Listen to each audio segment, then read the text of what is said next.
Soomaali waxa kala hadalka afka ku jira ma yahay kulay aniga wada jiidan doontii abaarka dib marka iska xiijiita laakiin aan wax rabaa reality ga sheego sheekada wadaan Facebook hada tagtid Snapchat hada gashid hada YouTube gashid Maxamed Saciid Cabdi Biki baa lagu dhigay war Maxamed Saciid Cabdi Biki waa fanaan umada dhageysato dhan fanaan ah markii laga soo gudbo waa nin boona reer Somaliland ninku haduu dhulkiisa ciidiisa jeclaada lagu naco ma fahanteen midda Maxamed Saciid Cabdi Biki 350 waxa jira Facebook ku furay magaciisu waan xasuustay markii la soo qori jiray ee laga wada hadli jiray loo jiray Maxamed Saciid Cabdi Biki baa wuxuu yiri maxaa la leeyahay hadan xamarta dhimashan ka xiga inta yidaan qofka fanaanka gandaha suran Soomaali Nabi Maxamed balmiyaad isku daydana dib u eegtaan qofka miyaa laga been fariintay marun baa wuxuu leeyahay miyuu leeyahay Facebook waa fanaanka Maxamed Saciid Cabdi Biki malaha Facebook bulshada taawa inay ogaataa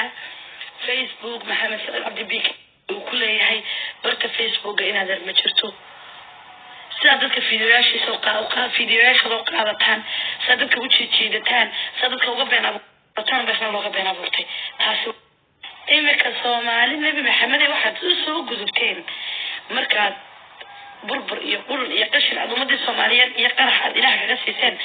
waxaad u soo biyadigateen fanaaniintii in haddana u kala qabyaaladaysan war Maxamed Saciid Cabdi Biki waa fanaan weyn oo qiimo leh oo sharaf leh mudan waxaad ku samayseen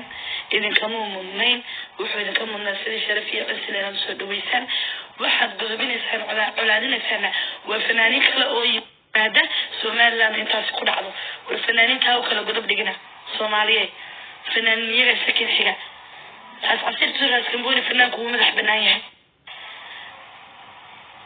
war fanaaniinta colaada ka daaya fanaaniinta suuqa jijiidaysan ka daaya fanaaniintu waa afkiini waa isirkiini ay wali idin wadaan idin xambaarsan yihiin kala idin sheegaya fanaaniin badan baa jirta oo Somaliland u dhashay oo taga Muqdisho ka soo heesa waxa jira fanaaniin badan oo taga Muqdisho u dhashay oo taga Hargeysa ama Somaliland oo ka soo heesa xuduud miyay kala leeyihiin way maanta xuduud ugu kala sameynaysan why maxaa keenay xuduuda inaad fanaanku xuduud ma laha ka xishooda fanaaniinta oo meesha idinku samataan idinku yimaadaan fankooda ku taageera qadiyadooda kala goonina fankaas ka dhigtaan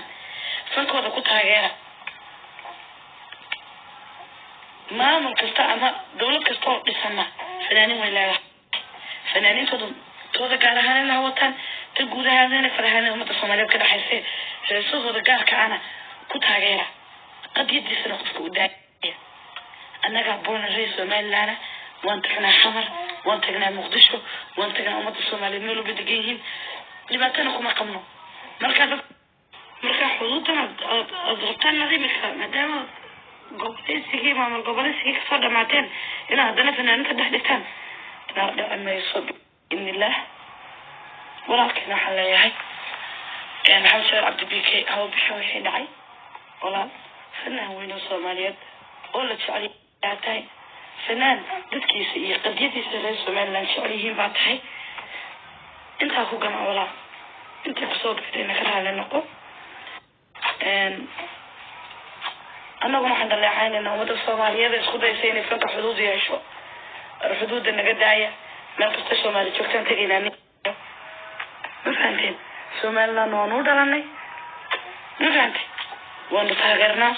وانا عمسنا قضية وانا نقرب تاجرنا وده Soomaaliyeed الفنانين بعملناه وانا تاجرنا وقضية ده وانا كل احترامنا وانا وجوهنا مركز تدخلوها وخلاص عملنا وبالله التوفيق